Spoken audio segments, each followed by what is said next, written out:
सावन में सोए हुए भाग्य को जगाने के लिए आपके साथ मैं ये वीडियो बना रही हूँ और इसमें मैं आपको चमत्कारी सावन के उपाय बताऊंगी जिसमें आपका सोया हुआ भाग्य चमकेगा। नमस्कार, सुस्वागतम, वेलकम, अभिनंदन।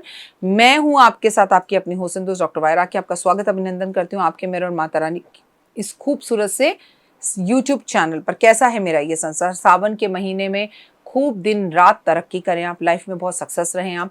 लेकिन सावन के महीने में हम कभी घर शिफ्ट नहीं करते, सावन के महीने में हम कभी दुकान शिफ्ट नहीं करते। जो लोग सावन के महीने में घर शिफ्ट करते हैं या जो लोग सावन के महीने में दुकान शिफ्ट करते हैं, यकीन मानिए वो पूरे साल शिफ्टिंग ही करते रहते हैं, परेशान रहते हैं और कभी भी हमें घर नहीं बदलना चाहिए।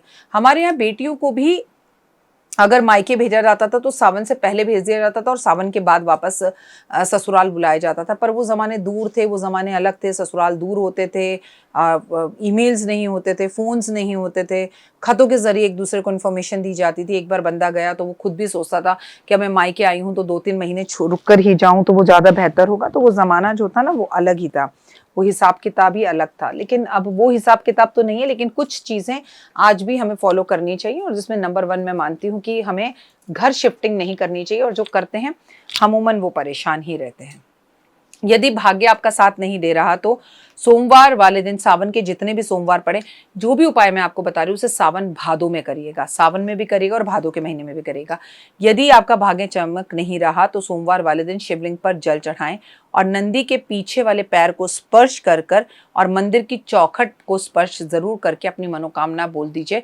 अगर आप ऐसा करते हैं, जैसे हम मंदिर में अंदर घुसते हैं तो ऊपर वो चौखट होती है ना, उसको स्पर्श कीजिए, नीचे स्पर्श कीजिए, लेकिन सबसे पहले नंदी के पैर को स्पर्श कीजिए, फिर चौखट को स्पर्श कीजिए और नंदी के पैर को स्पर्श करते हुए भी अपनी मनोकामना बोलेगा और चौखट को स्पर्श करते हुए भी अपनी मनोकामना बोलेगा। सोमवार वाले दिन शिवलिंग पर आप 5 बेलपत्र चावल के दानों के साथ अर्पण कर दें तो आपकी मनोकामना पूर्ण होगी। और ऐसा ज़रूरी नहीं है कि आपको केवल ये सावन के सोमवार में करना है या भादों के सोमवार में करना है। सावन से शुरू कीजिए और साल भर कीजिए तो भी आपको इससे बहुत फायदा होगा। 108 चावल के दाने गिनकर रख लीजिए और 108 ही होने चाहिए, चावल टूटे फूटे नहीं होने चाहिए। और सावन में हर रोज महादेव के मंदिर में जाकर अर्पण करिए और अपनी मनोकामना बोलिए तो देखिए आपकी मनोकामना कैसे पूर्ण होती है और आपके जीवन में चमत्कार होते हैं। शिवलिंग पर जल अर्पण करने के बाद खाली लोटा घर कभी नहीं लाना चाहिए। शिवलिंग पर जल चढ़ा रहे हैं तो थोड़ा सा जल भरकर घर लाएं और घर आकर उस जल को घर में छिड़क दें। संभवतः हो सके तो आप अगर मंदिर में लोटा अपने नाम का रख दे तो उस लोटे को वहीं मंदिर में रख दीजिए, रोज जाइए और वहां पर जाकर जल चढ़ाइए। एक बात और याद रखना कि आप मंदिर में भी लोटे से जल चढ़ा कर आ रहे हैं तो मंदिर में भी लोटा खाली मत रख कर आइए, उसे भी भरकर रख कर आइए।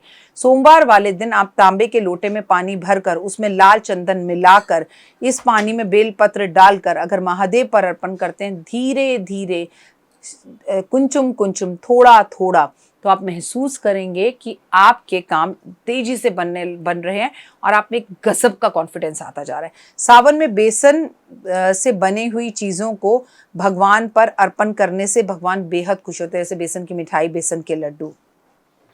सावन में बयाना निकालें अपनी बेटी का, आपकी बेटी की शादी हो गई है तो उसे हरी चूड़ियाँ भेजें, उसे घेवर भेजें उसके ससुराल में, उसके यहाँ पर राशन भेजें, सोना चांदी कपड़े भेजें।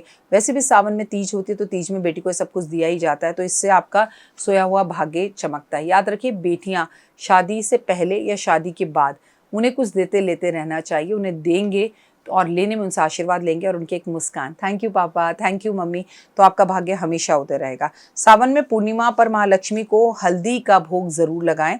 हल्दी का भोग कैसे लगाना है? कच्ची हल्दी बाजार में आनी शुरू हो जाती है तो आप थोड़ा सा दूध गर्म करें और उसमें थोड़ी सी हल्दी डालकर वो हल्दी का दूध माँ को भोग लगाकर पूरा परिवार उस हल्दी के दूध को पिए तो बहुत अच्छा होता है।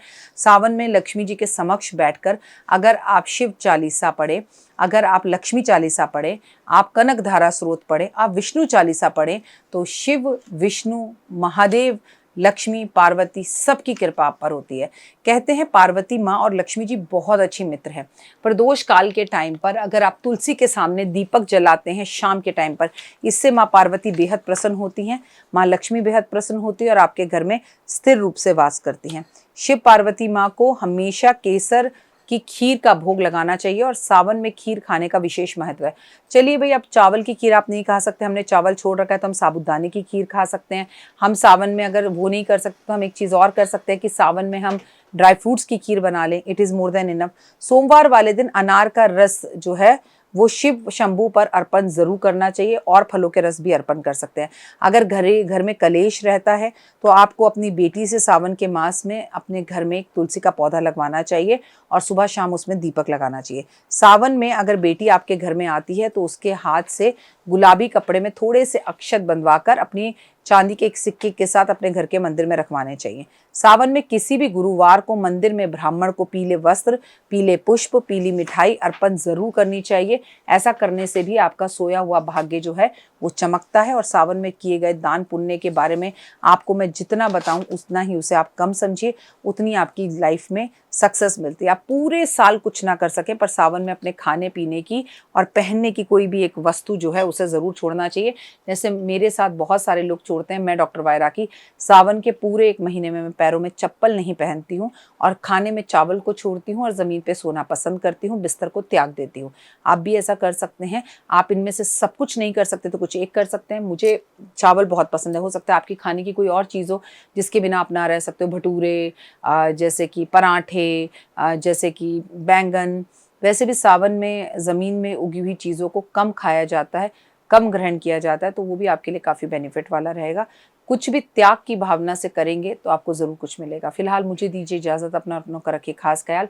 अगर आप विदेश में हैं तो नाम धारण कीजिए, नमः शिवाय, नमः शिवाय, नमः शिवाय, ओम नमः शिवाय, शिवाय नमः, शंभु शंभु शंभु, हरिहर हरिहर हरिहर हरिहर हरिहर। आप सिर्फ नाम सिमरन करिए, नाम सिमरन से भी जीवन में सब कुछ मिलेगा। पूरे सावन में शिव पुराण पढ़िए, इससे भी सोया हुआ भाग्य चमकता है। फिलहाल दीजिए इजाज़त, नमस्कार, जय माता दी।